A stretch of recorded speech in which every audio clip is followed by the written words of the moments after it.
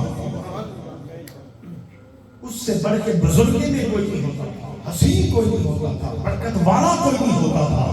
تو آپ نے دعا کی کہ مولا میری بیگم کی عزت کی حفاظت تیرے سپرد ہے. اللہ پاک نے آپ کو وہ آنکھیں عطا فرمائی جو دیوار سے پار دیکھ رہی تھی. اب دیکھا اس نے ہاتھ بڑھایا، اللہ نے اس کے ہاتھ کو فالج کر دیا.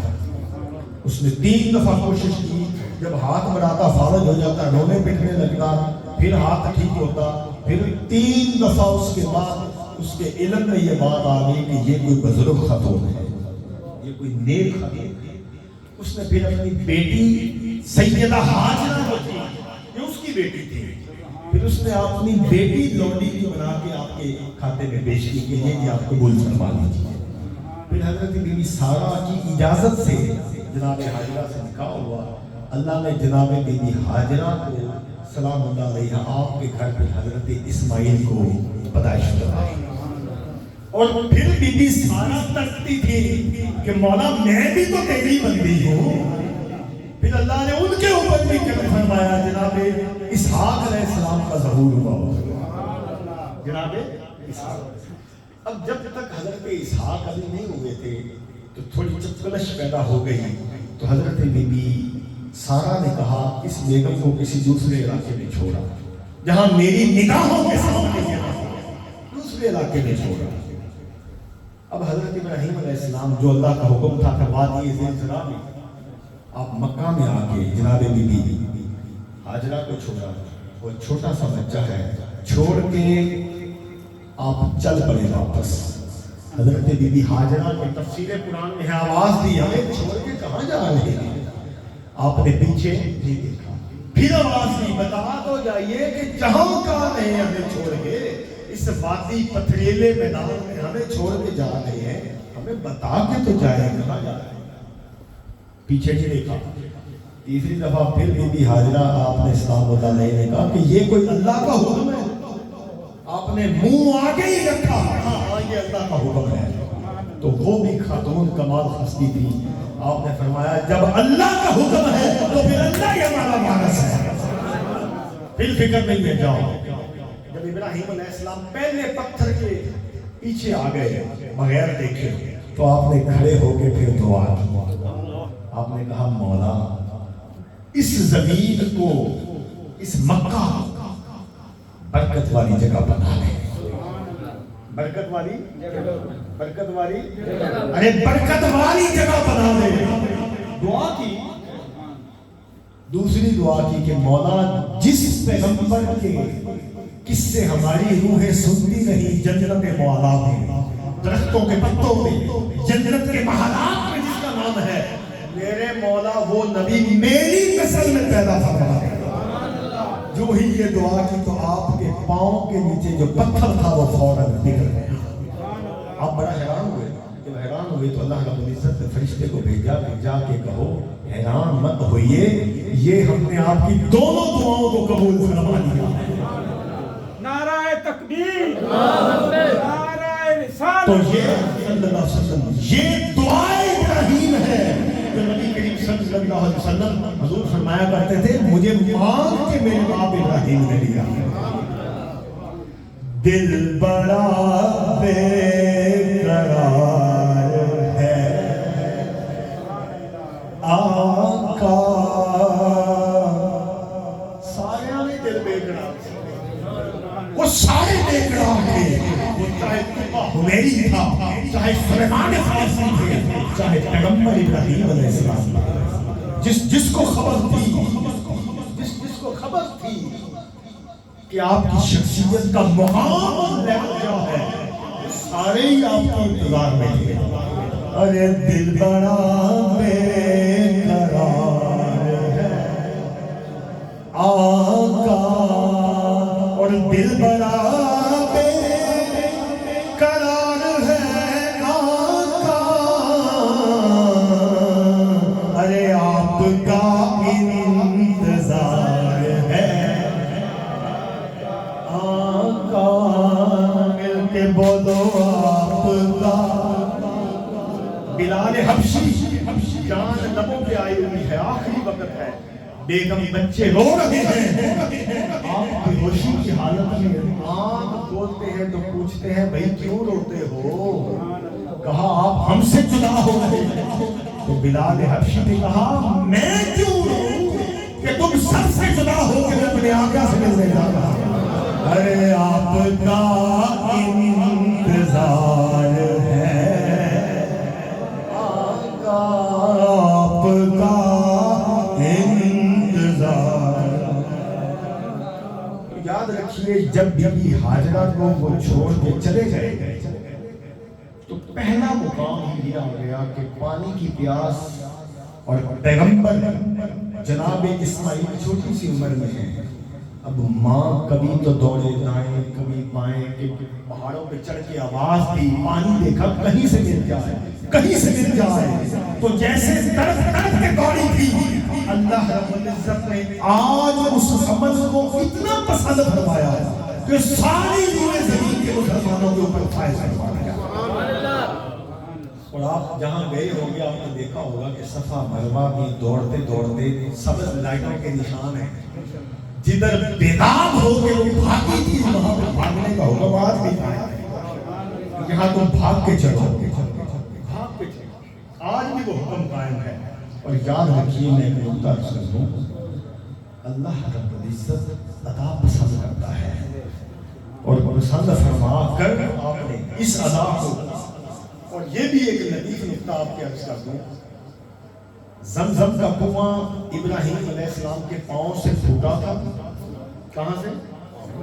پاؤں سے پھوٹا تھا، جناب اسماعیل علیہ السلام پاؤں سے پھوٹا تھا۔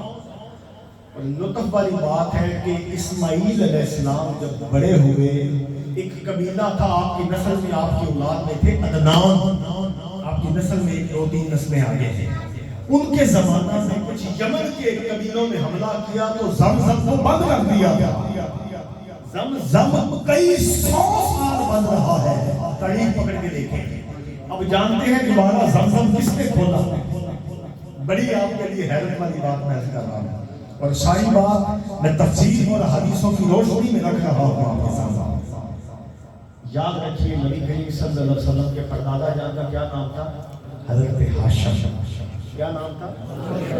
حضرت ہاشم۔ بڑی تاریخ ہے، میں ہر بات کی بنیاد اس لیے پکڑ رہا ہوں، بات کی سمجھ آ جائے۔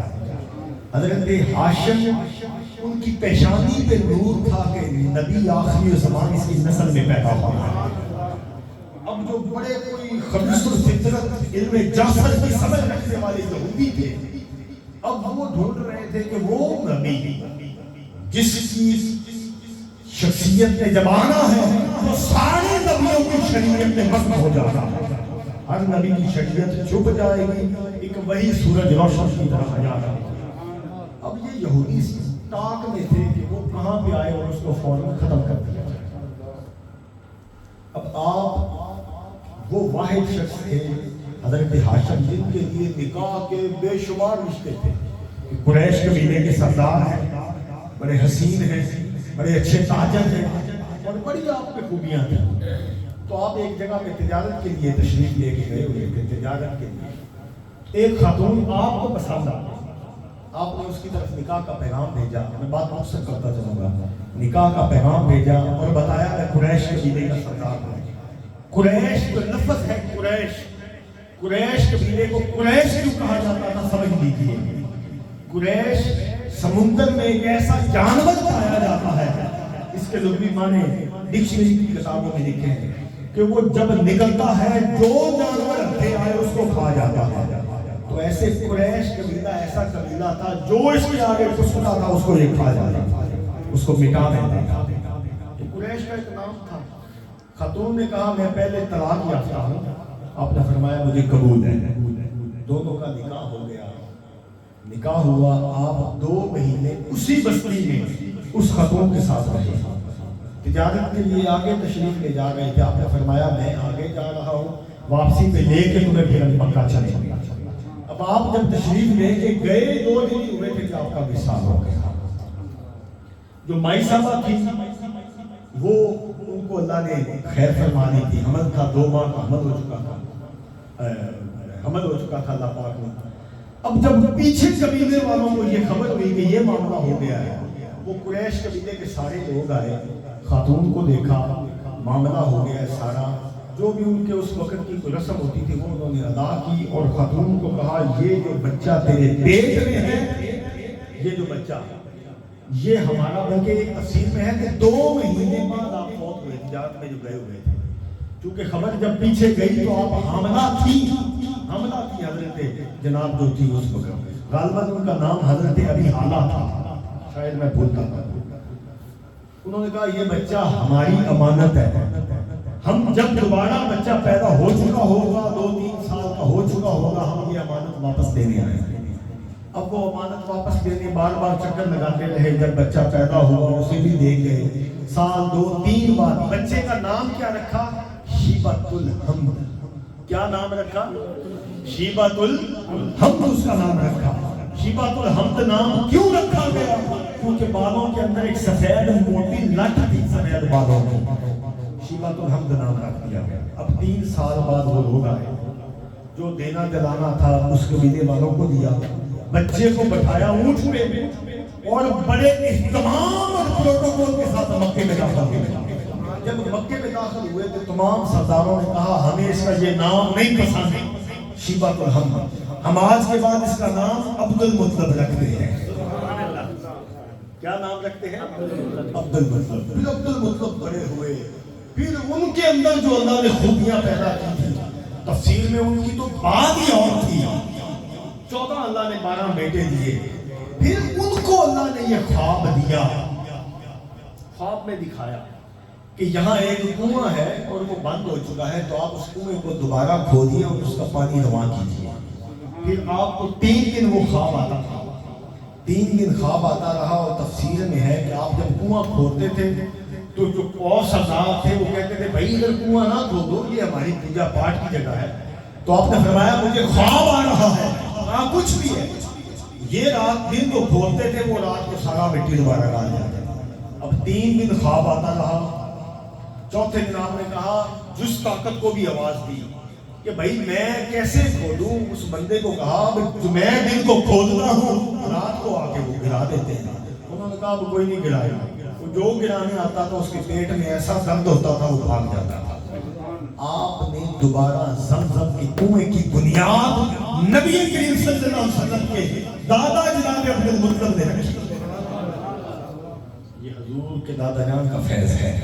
جو زمزم حضرت اسماعیل کے پاؤں سے جاری ہوا تھا, جو اسماعیل کے پاؤں سے جاری ہوا تھا, وہ کچھ 100 سال تو چلا پھر بند ہو گیا. جو حضور کے دادا جناب عبد المطلب کے پاؤں سے جاری ہوا وہ انشاءاللہ قیامت تک جاری رہے گا. آگے ہمارا 2 موضوع رہ گئے ہیں. قرآن پاک میں ہے فَاعْتَدُوا عَلَيْهِ بِمِثْلِ مَا اعْتَدَىٰ عَلَيْكُمْ. جو تم پر زیادتی کرے تم بھی اتنی اس کے ساتھ زیادتی کرو. اب یہ حکم قرآن کا ہے. یہ حکم کس کا ہے؟ قرآن کا ہے.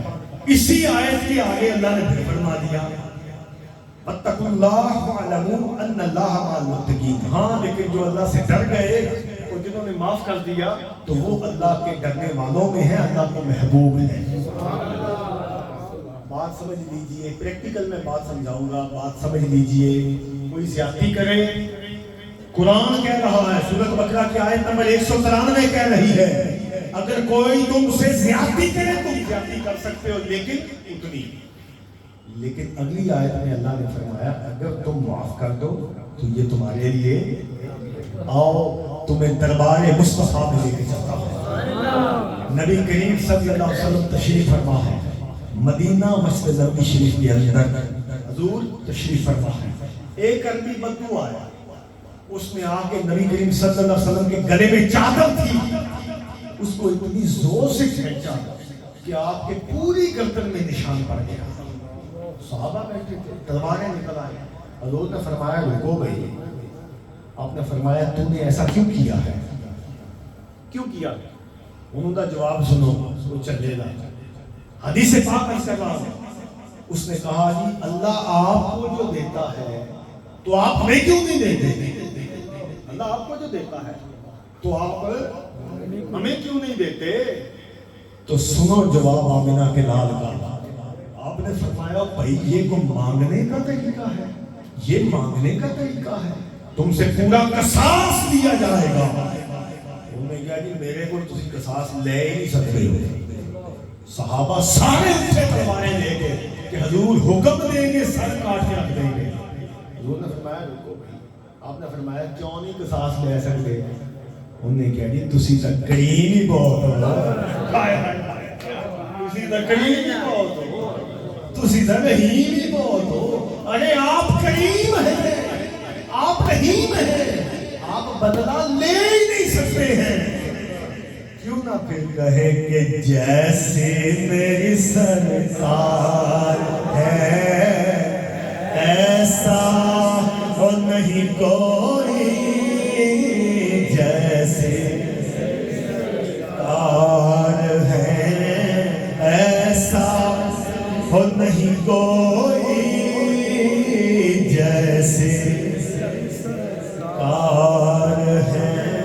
پھر ہم کیوں نہ پڑھیں جیسے میں ہیں ایسا کوئی. اگر یہ یقین ہے تو پھر پڑھو اب میری نگاہوں میں ججتا نہیں کوئی، اب میری اسینا کی ٹائم تے پابند نہیں ہے. اس درس دے وچ ایک درس 5-10 منٹ اگر اوپر ہوندا ہے نا تے قرآن پڑھیا جاتا ہے. تھوڑا حوصلے نال بیٹھ جاؤ. اب میری نگاہوں میں ججتا وہ ججتا نہیں کوئی، اب میری نگاہوں میں ججتا نہیں کوئی.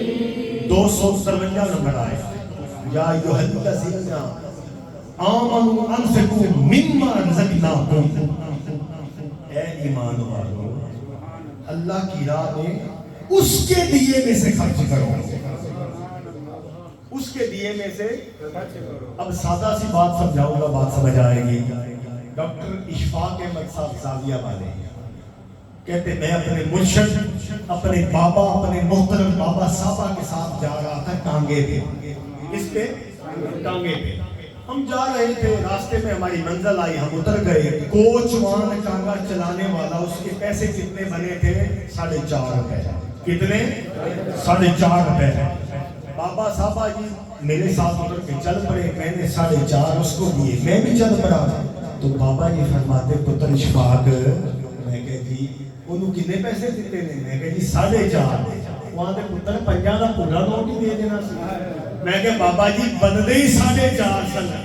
وہ کہنے لگے پتر تو کیڑا کونوں دینے نے، انہیں کتنے وچوں دے دینے نا، تو پورا ہی دے چھوڑنے سن. تو ہم نے اس کے دیے میں سے دینا ہے، اس لیے دیتے رہا کرو. اور ہماری گفتگو کا آخری موضوع تقریباً دیکھیں میں خود پابندی کرنے کا عادی ہوں. قرآن کا موضوع ہے، بڑی اہم باتیں ہیں. یہ باتیں بہت کم اس انداز میں ملیں گی کہ میں ہر بات کو حدیث پریکٹیکل اور قرآن کی آیت کے ساتھ سمجھا بھی رہا ہوں، کوشش بھی کر رہا ہوں. اس لیے 5-10 منٹ ذرا اوپر ہوں تو میں آپ سے معذرت چاہتا ہوں. اب آیت الکرسی اللہ لا الہ الا هو الحی القیوم، سورۃ بقرہ آیت نمبر 254. اب یاد رکھیے کہ قرآن پاک میں جتنی آیات اللہ نے اتاری ہیں، جتنی آیات اتاری ہیں، اللہ پاک فرماتا ہے تمام آیتوں کی سردار آیت الکرسی ہے. اور اگلی بات بھی بتا دوں، بڑا لطف آ جائے گا. اللہ پاک نے فرمایا یہ جس تخت کے اوپر میں جلوہ کر رہا ہوں نا، یہ خزانہ میں نے اس تخت کے نیچے چھپا کے رکھا. مجھے اپنے محبوب پہ پیار ہی اتنا آیا میں نے اپنے محبوب کے قرآن میں یہ اتار دیا۔ پھر حدیث پاک میں آتا ہے کہ اتنی برکت والی حدیث ہے، فرض نماز کے فوراً بعد یہ پڑھنے والا جنت سے اتنا دور ہے کہ فوت ہوا نہیں جنت میں گیا ہے۔ یہ توحید کے خزانوں میں سے ایک خزانہ ہے۔ اور ہماری آج کی گفتگو اور آخری موضوع لا اکراہ فی الدین، دین میں جبر نہیں ہے، سختی نہیں ہے۔ یاد رکھیے، اس بات کو سمجھ لیجئے، حضرت صوفی برکت علی لدھیانوی رحمۃ اللہ علیہ، ان سے کسی نے پوچھا کہ حضرت یہ جو آپ کی ٹوپی ہے یہ اس طرح کی کیوں ہے؟ عام ٹوپیوں سے ذرا جدا ہے، وجہ کیا ہے؟ سنیں عاشق کا جواب، سنیں صوفی کا جواب، سنیں دیوانے کا جواب۔ آپ نے فرمایا اس ٹوپی کی بناوٹ پہ ذرا غور کرو، تمہیں دو سبق دیتی ہے۔ پہلا سبق، اس کو دیکھو تمہیں قبر یاد آ جائے گی۔ دوسرا سبق، یہ دو کپڑوں کو جوڑ کے بنتی ہے، اور جہاں دو چیزیں اللہ کے واسطے جڑے وہاں اللہ کا نور اترا کرتا ہے۔ تو میرے ساتھیو، دین میں جبر نہیں۔ حضرت خواجہ نظام الدین محبوب الہی وضو خانے تشریف لائے، لوگ وضو غلط کر رہے تھے، آپ نے یہ نہیں کیا اور تہاڈا وضو غلط ہو رہا ہے، غلط وضو کر رہے ہو، دل نہ دکھ جائے۔ آپ نے ان کو کہا میں وضو کرتا ہوں، ارے اللہ کے بندو دیکھنا، اگر میرا وضو غلط ہے مجھے بتانا۔ آپ نے وضو کیا، ان کو اپنی غلطی کا احساس ہو گیا۔ تو یہ طریقہ کار ہے۔ اللہ ہمارے لیے آسانیاں فرمائے۔ آپ نے میرے ساتھ مل کے ذکر کرنا ہے، الا اللہ الا اللہ الا اللہ الا اللہ الا اللہ الا اللہ، پڑھو لا الہ الا اللہ لا الہ الا اللہ لا الہ الا اللہ، حق لا الہ الا اللہ لا الہ الا اللہ، محمد رسول اللہ۔ درود پاک پڑھیے، سیدنا کریم صلی اللہ علیہ وسلم، سیدنا کریم صلی اللہ علیہ وسلم، سیدنا کریم صلی اللہ علیہ وسلم، سیدنا کریم صلی اللہ علیہ وسلم، سیدنا کریم صلی اللہ علیہ وسلم۔ دعائیں کریں، بسم اللہ الرحمن الرحیم، اللہم صلی علی